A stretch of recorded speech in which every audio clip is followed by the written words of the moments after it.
Season 4 of the Humans and AI podcast is finally here. This time we're doing things a bit different. We're still chatting with incredible founders and leaders shaping AI, HPC and GPU infrastructure, but with a sharper focus on today.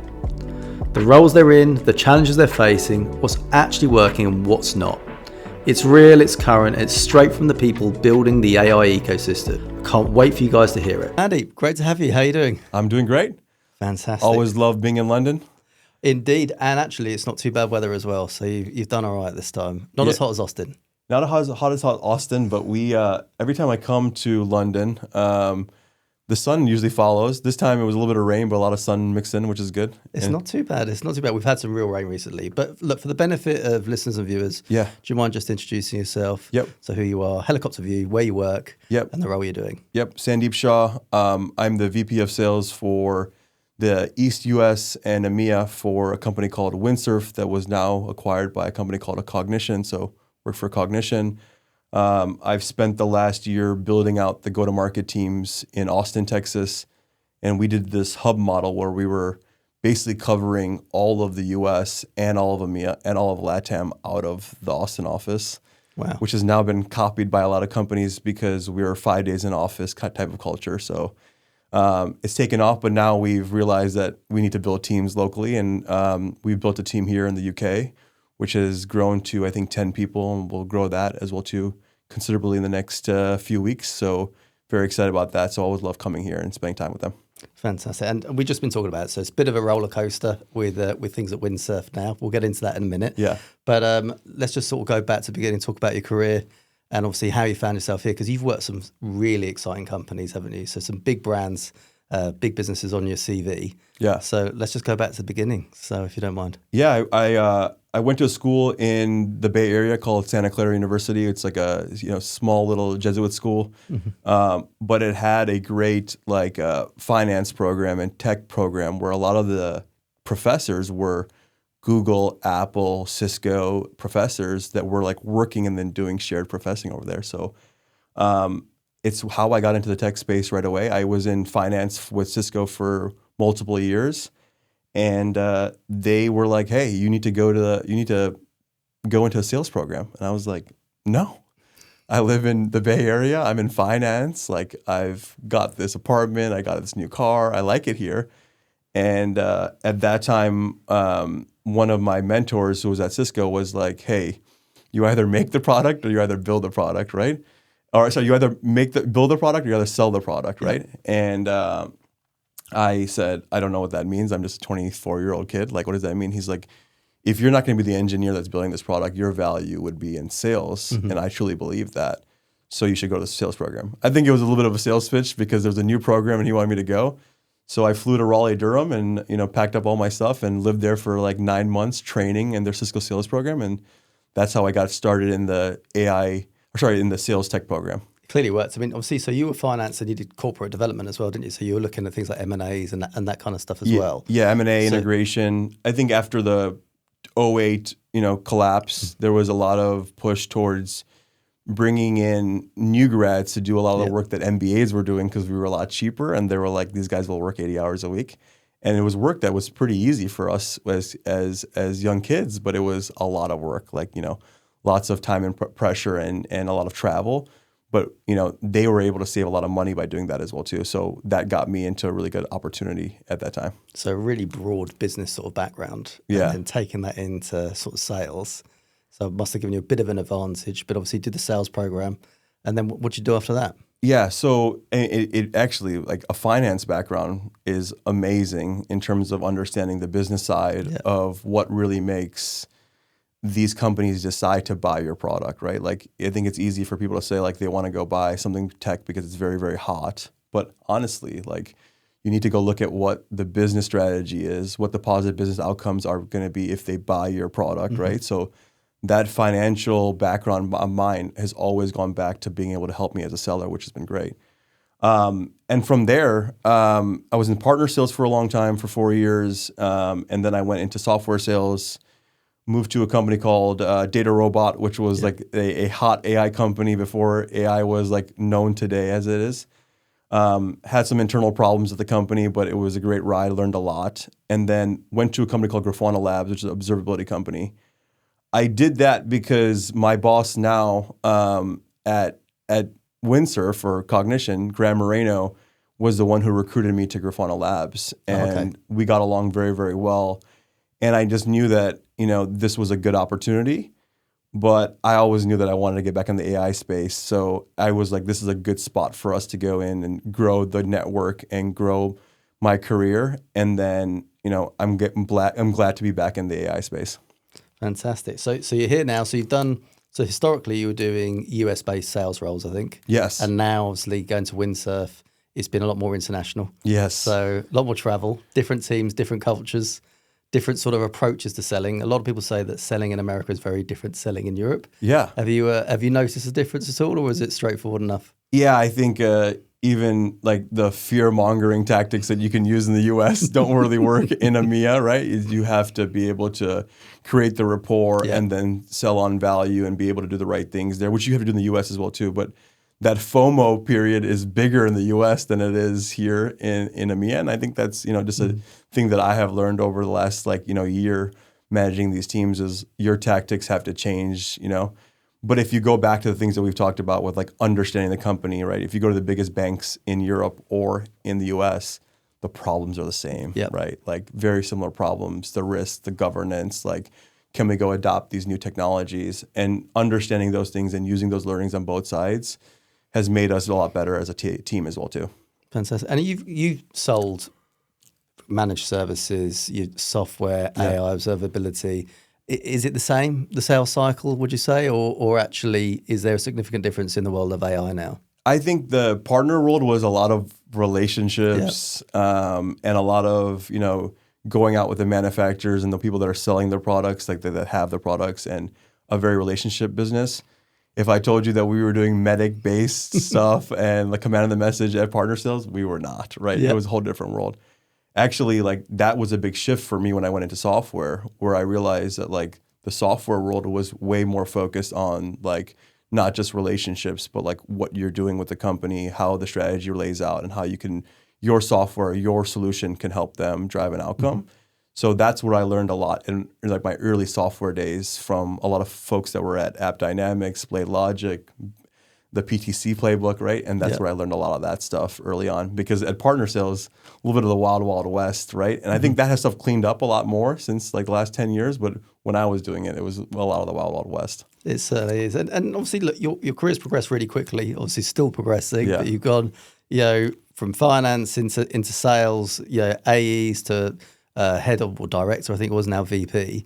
That's a very progressive career over the last 10 years. Obviously, family man as well, 3 young children. Yeah. How do you sort of balance that sort of dynamic between being dad at home to a young family and then obviously working in a very international role? Yeah, it's a battle, right? That's like the true portion of it.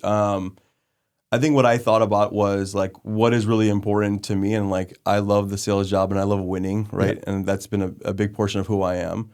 And does that mean that like I have to sacrifice, like, do I have to be the person that wakes up at 7 a.m. and goes to golf and doesn't show up until like 5 p.m. on a Saturday or Sunday? Like those days are gone for me right now. Maybe when my kids are older, I can go do those things, but like some level of sacrifice that I know that when I'm at home, I'm going to be very, very present. I'm going to go spend the time with them, right? And then, I have an amazing wife that, is able to handle me being gone, right? And then being able to take the kids to school, be able to go do all the things that needs to be happening. And the kids are now like, not just young kids anymore. They're like growing to be 9 years old, 8 years old, right? So like, and my 3-year-old is the youngest. Like there's a whole different like new set of problems when these kids get older, right?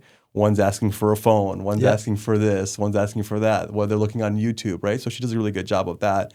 And I try to be as, when I'm home, be as present as possible.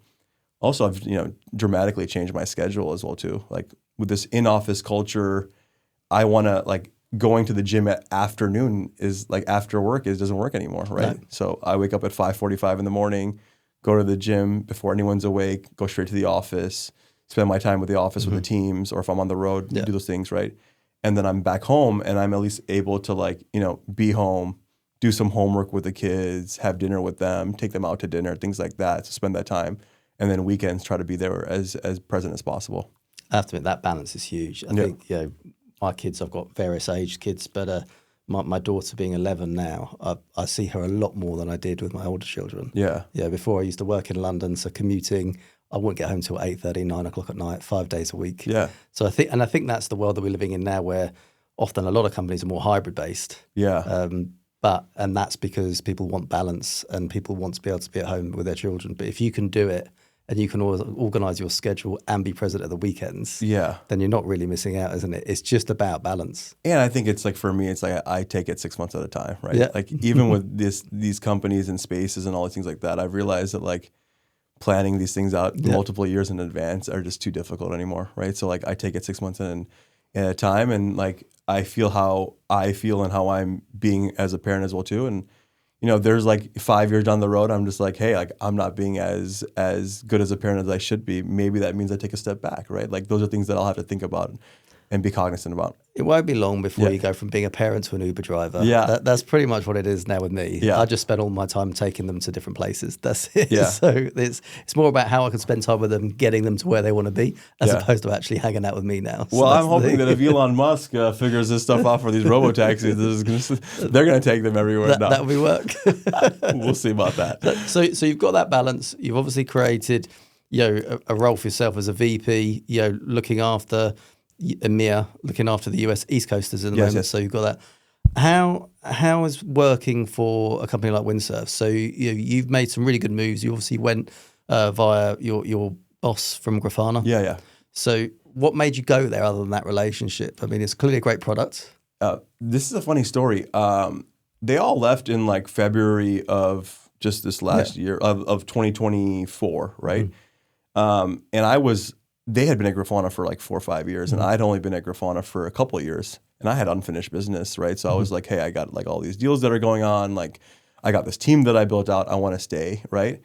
But I always knew in the back of my head, like I want to go figure out the right AI company for me at some point. But it's such, I think it's really funny, the story. The Devon product, they had a demo that came out, the Cognition Devon product. And there was a demo that came out, and I'm sure you've seen it. It's gone viral across like all of these companies, and it was like the biggest thing was it's AI engineer, and everyone was talking about, oh my God, is the future here? Are we gonna get like what's happening with all this stuff? Like this is the first foray into like the AI engineer. I saw that video, and I'd already been talking to the CEO of Codium at the time, which then became Windsurf, about like this video, and then the dialogue just kept progressing and progressing and progressing. And at that time, I lived in Chicago with my kids, and they were like, hey, we're building the office in Austin. It's 5 days in office. We want to build this culture. And I, at some point, realized, like, this is probably it, right? And I talked to my wife, and she was like, we're going to move to Austin? And I was like, I think so. So we sold our house in July in Chicago, and we were moved into this new house in Austin like 3 weeks later, last like July, and kids were we have to do fast because kids had to go to school in August. And I started at the company in like, a few days later, right? So it went super fast. But that's what really sparked my like, hey, if I can go to an AI company that's solving a problem that these enterprises really have to go solve, which is like moving development faster, right? Which is everything's a software world now, right? Yeah. Everything is based off of building products in the software world. That it's going to be important to solve that problem for one of the biggest use cases in the enterprise, right? So that's what really sparked it to go move fast. And how do you actually encourage adoption? Yeah. So I think that's the thing with AI now is there's AI products all over the shop. Yeah. And it's actually getting user adoption. I think I was reading an article, not about businesses, but about just people in their 40s, they're only just getting used to ChatGPT, right? I hope maybe that's their version of AI. Yeah. So obviously you're targeting a different group, but again, it's trying to convince businesses about their challenges, their needs, and obviously how you guys are going to fix it. But how do you really sort of bring that to the table with the customer? It's actually interesting. I think the C-level executives are aligned. Yeah. A lot of them, like I would say majority now are aligned. Maybe it was an uphill battle to start, right? Because there's all this unknown. The adoption piece gets harder for us when we go across, like when you're trying to get adoption across the entire enterprise. And when you mentioned these folks that are looking at ChatGPT, right? Like, and they're just using that for AI, which is still a huge like bonus, right?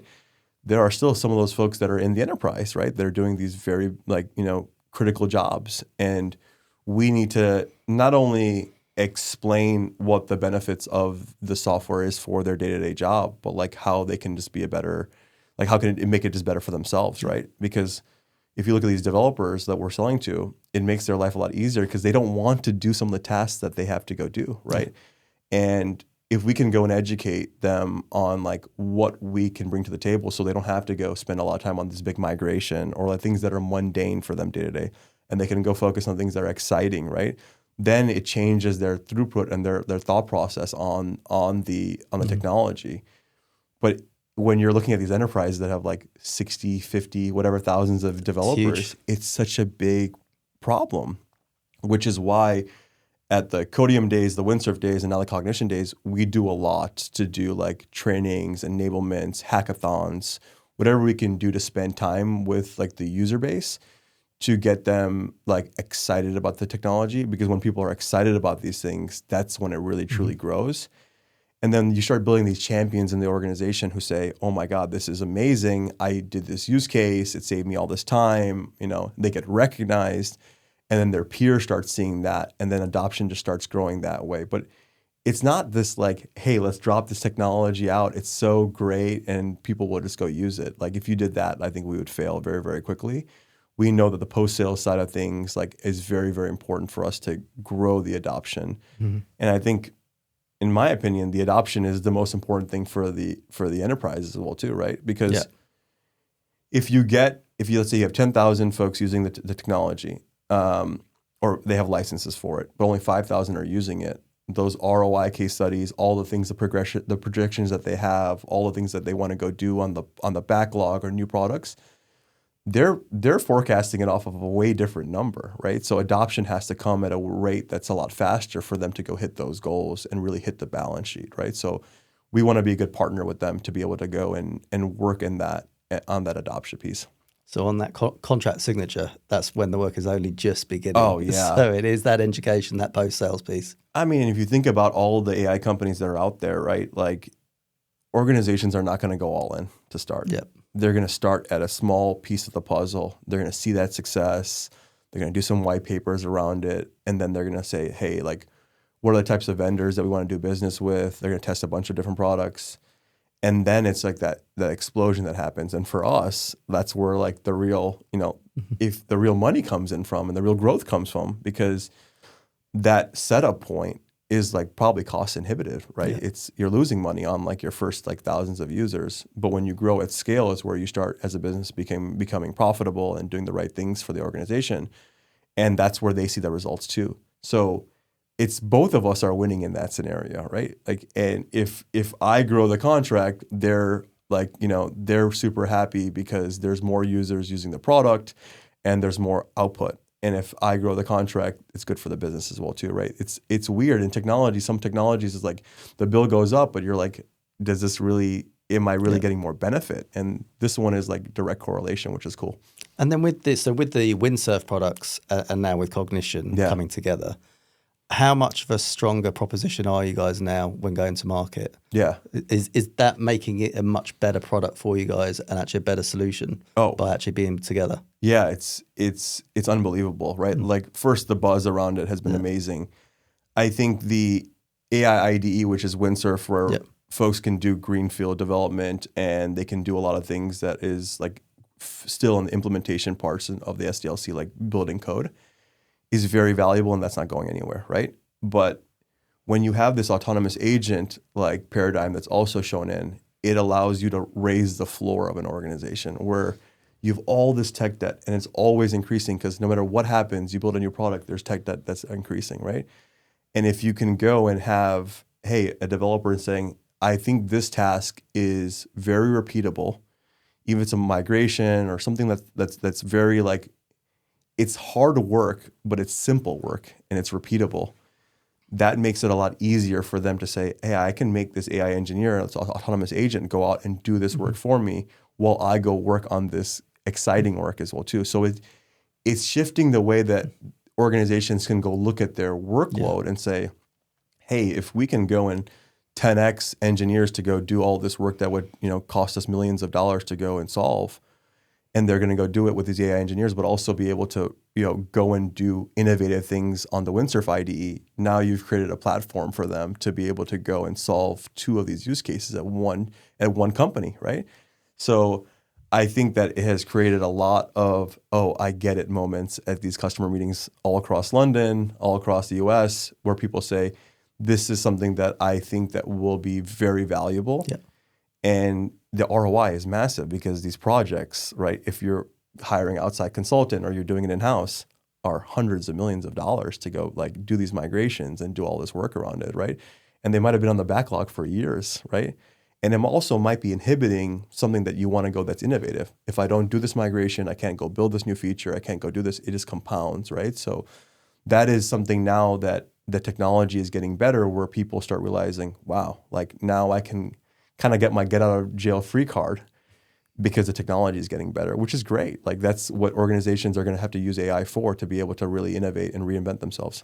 And then so with the merger and the messaging then when you're going out to customers, so have you brought those two sales teams together? Are you able to have the same conversation or is it actually two different departments talking about it? No, it's actually, we brought the sales teams together, right? We have everyone working on like potentially even two salespeople on one account to be able to go tackle some of the biggest accounts in the world.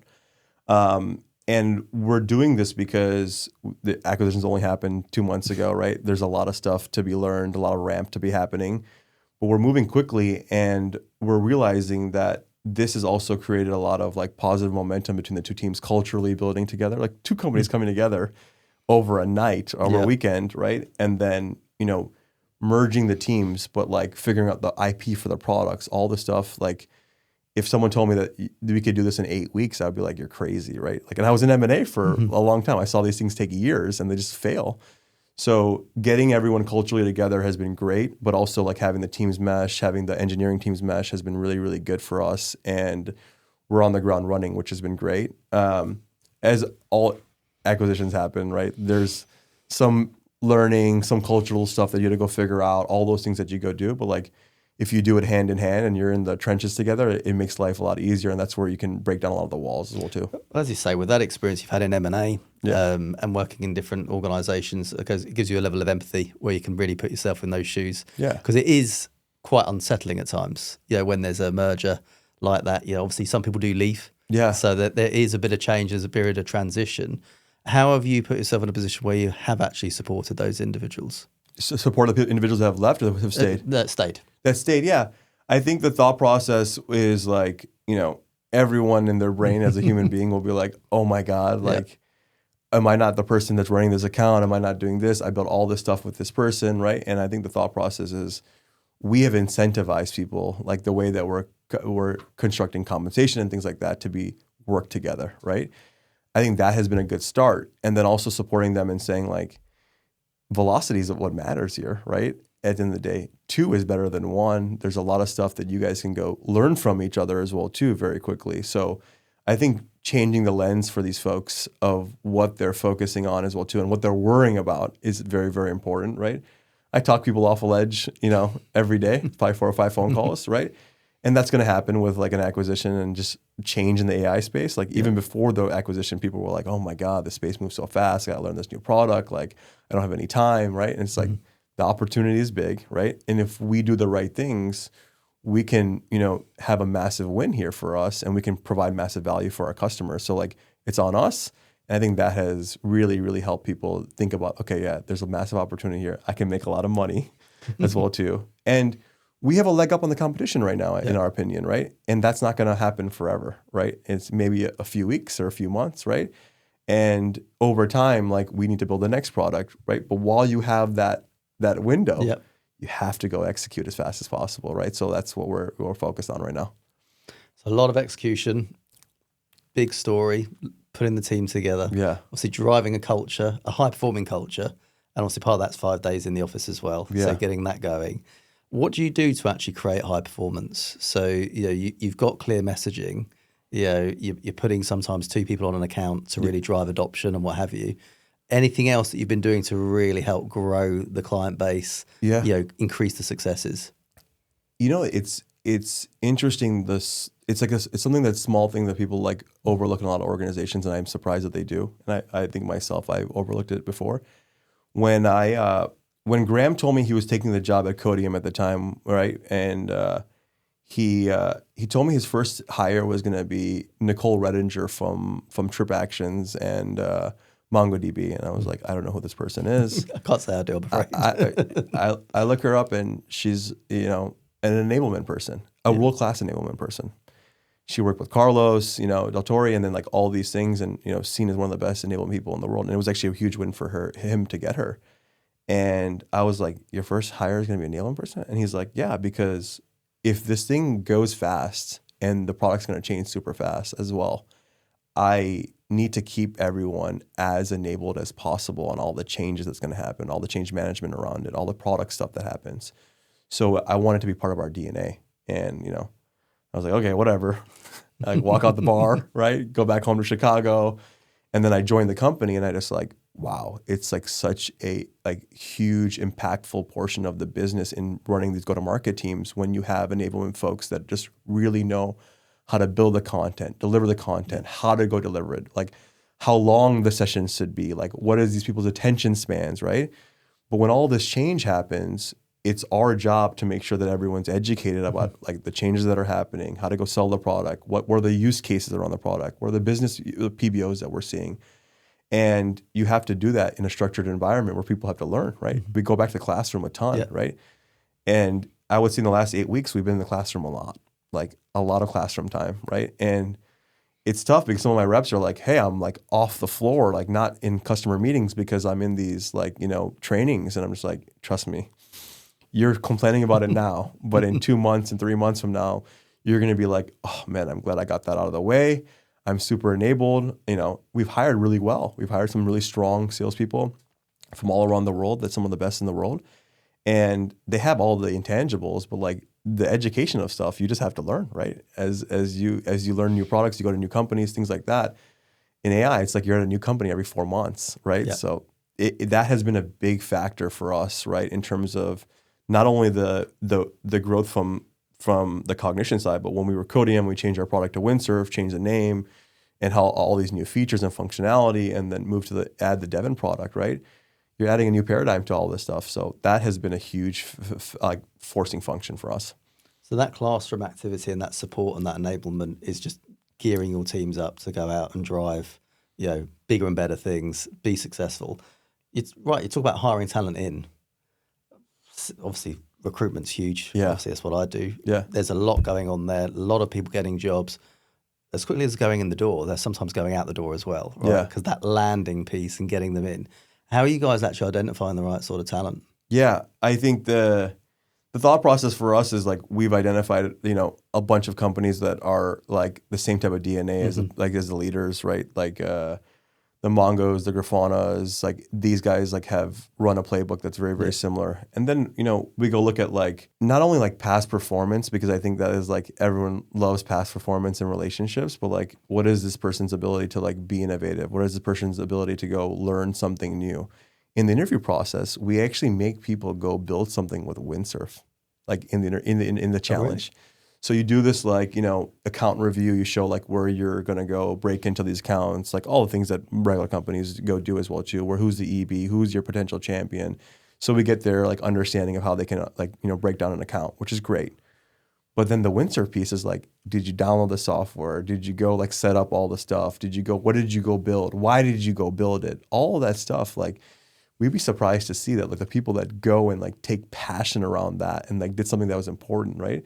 They like some of these people have built apps that like they're using in their day-to-day life right now during the interview process. And that like shows us a lot about like, oh wow, like when new technology rolls out and new features roll out and these things come out, these are the type of people that are going to go themselves go use it and go look at it and say, hey, I can now express what I've learned or what I'm doing with my customers and create that excitement as well too, right? So we've kind of changed a little bit of the stuff in our brains of like what is going to work in this space when things are moving super quickly. And speaking of moving quickly, so it's moved very quickly for you over the last sort of 12 months yeah. And with the merger as well. Where do you see the industry going? What do you see? How do you see it progressing over the next 12 months? Do you think it's going to be just as fast paced, or can you see it sort of steadying out? I think it's going to go fast. Like as I see the models, like, getting better and better, right? That unlocks a lot of the features and functionality that like companies like Cognition can go build. So like even with the Devon product, right? It has come out a year ago, but a lot of the features have unlocked because the models and the capabilities have gotten better, right? So now we can go handle way more tasks. We can go do that with a higher degree of accuracy as well too, right? So like then these companies can go and trust it. So as the models get better, the level of comfortability that we'll have, or enterprises will have, or anyone will have to go trust the AI to go do is going to increase.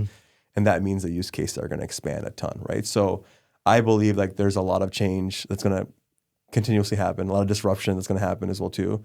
And I'm excited for it, right? Yeah. That's the whole point of the AI space. I hope that, as the globe, we use it for our benefit, right? Because there's a lot of benefit out of the technology that can be used, right, to make our lives better, right? And I don't think it's going to slow down anytime soon, right? That's my true thought about it. Well, like you say, you just got to be ready for it. You've got to be able to pivot. You've got to be agile, all those things. And speaking obviously leadership and running a sales team, a lot of the people that we have that listen to this are could be early in their career, starting their journey in sales leadership. What sort of advice would you give to people that are just starting that journey in leadership now, particularly around building teams and driving success? Yeah, I think the thought process for me is like, you're going to make a lot of mistakes. Like I have made, a ton of mistakes throughout my career. I think the big thing for me is like learning from the mistakes. Yeah. Like, and there are people you're going to bring to the organization that are going to, probably not pan out, right? Did you learn anything from that? There are going to be mistakes that you've made on like decisions about like where did you scale or where you didn't scale, and like did you look at the data, right? Did you actually trust the data? All those things like that. And I thought to myself at the beginning of my career, every time I made a mistake, I was like, oh God, like I want to be perfect. And I think that is like outside of my brain now. It's better to make the mistakes.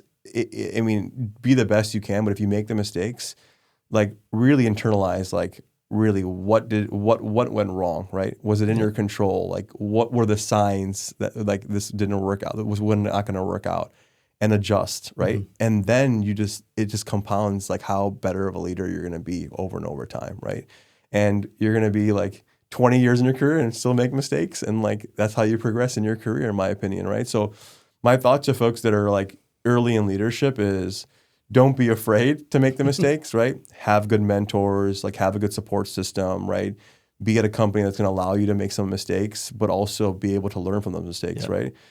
I don't think that it's if you make the mistake, right, and your boss says like it points it out to you, or your leader points it out to you, you have to like take the feedback as well too. A lot of folks these days don't want to take the feedback, right? No, not at all. Not at all. And I think, and I get it. Like I get it. Taking feedback is hard. Like it's very, very hard. Even when I get feedback, like sometimes I just need to like take it, listen to it, and like, process it. Sometimes I'll go home and tell my wife like, oh my God, can't believe like they're giving me this feedback, but like over the workout the next morning, the shower at the gym, like, a few hours in the drive, whatever it is, like you start realizing that feedback is very, very important. It becomes part of like who you are. And then you decide in your head, like, I should not make these mistakes as well too, right? I should figure out this feedback to myself as well too. And I think that the thing for young leaders, or even just sales reps in general, or anyone in go-to-market, is like ask for the feedback, right? Some leaders don't want to give it either, and that's a problem. But ask for the feedback and take it to heart, right? And not all feedback is going to be great feedback, but like figure out why it was said to you. And I think that's going to really help shape a lot of the careers of a lot of folks, and like it's going to help them jump, right? And as leaders in organizations, when we go look at people that we want to go promote, we look at a lot about like, hey, did that person take the feedback? Did they change? Did they adjust? Like, how are they adjusting? Like, and we do like, QBRs that are pretty intense. Yep. We do all these things that like we're giving a lot of like criticism that sometimes is not very constructive, and it's hard, right? And it's in a room with like all your peers and all your leaders, and sometimes it's hard to hear. But I think that has also shaped my career as well too when I was younger, right, till now, to be able to be like, okay, like there are defining moments in my career that I remember directly that have helped me, make better decisions over time. No, I agree. I mean, if everything that went wrong was outside of your control, then you can never really learn from it and you can never really improve. So invariably, it is something you did that you could have done better or differently. And you've got to be quite critical of yourself, and take feedback just to constantly improve. And that's huge. And I think it often comes with just the right kind of communication. Yeah, 100%. So open communication, really makes a huge difference. And particularly you as a leader, if you're making mistakes, then open communication with the people it affects. Oh, 100%. With my team, they know everything's going on. Yeah, they know if I'm having a bad day. They know if I've done something wrong. Yeah. And I'll tell them why I've done something wrong. And we improve. And maybe I'm a little bit too open. Yeah. But that's finding your own style, isn't it? Going back to, I think the older you get and the longer you're in it, the more you're more comfortable handling things in the way you want to handle them. Yeah. I'm the same way as you. I sometimes I think I'm probably pretty like too open about certain things, but like that's my style, right? And that's it. And the people that are my leaders or who are employing me probably knew that from like day one, and I was upfront about it, right? And I think that is like the style portion of it as well too is very, very important, right? And I think people like that, right? Yeah. There's an empathy portion of it as well too, that this person is open and they're honest about a lot of things that are out there, right? I'd rather be told like upfront what it is rather than, hear about behind my back. Well, I think that's how you build a team that's going to go to bat for you, right? And that's going to go out and try and win for you, right? And I think that's really key. Yeah. I mean, I don't ask my teams to do anything that I wouldn't do myself. 100%. It's open communication. If we're struggling together. If we're winning together. Yeah. It's that kind of thing. I mean, that's such a big thing. Like leaders that don't like say things that they don't do is like run from them, in my opinion, because like it is very, very important for me to be out here seeing the clients, right? If I go tell my team that the number is like, we have, let's say, hundreds of $1 million of ARR, and we're going to double that in 4.5 months, which is like probably close to where the goal is at, right? Insane goals. Yeah. And I just go say that in a meeting, and then I'm not out here with them at the big banks, or I'm not strategizing with them, or I'm not at these executive dinners, or I'm not spending these late nights with them. It doesn't feel like that we're putting the same amount of effort in. It just says that I'm doing it, right? So like that is very, very important, right, in terms of our day-to-day. And at Cognition, like everyone right now is on full alert to make sure that they're doing what they say as well too. Well, ambitious goals. Yeah. A lot of effort, a lot of hard work. Yeah. I mean, I'm looking forward to seeing how it all goes. Yeah. So it sounds very exciting. And I can only imagine what changes are afoot now over the next sort of 12 months as well, what you've just gone through. I'll have to get you back. Yeah. I think we'll have to talk again and talk about how you've been growing it. Yeah, I'll be back in London every few months, and like I think we're going to be sitting here in 12 months, and it's going to be a whole different world. And we'll be talking about a lot of mistakes we've made and a lot of things that went well. And I'm sure we'll have a good laugh, and we'll survive it all. We'll talk about the wins. We'll talk about the mistakes, the lessons learned, and all that. So look, this has been fantastic. Yeah. Really enjoyed having you today, and we'll do it again. Thank you so much. Thank you. Cheers. Cheers. And that's it for this week's episode of Humans in AI. A huge thanks to my guests for sharing their insights, and to you for tuning in. If you enjoyed the conversation, don't forget to hit follow, share it with someone in your network, and let me know what you think. There's plenty more coming this season as we dive deeper into the people, the companies, and the ideas shaping AI right now.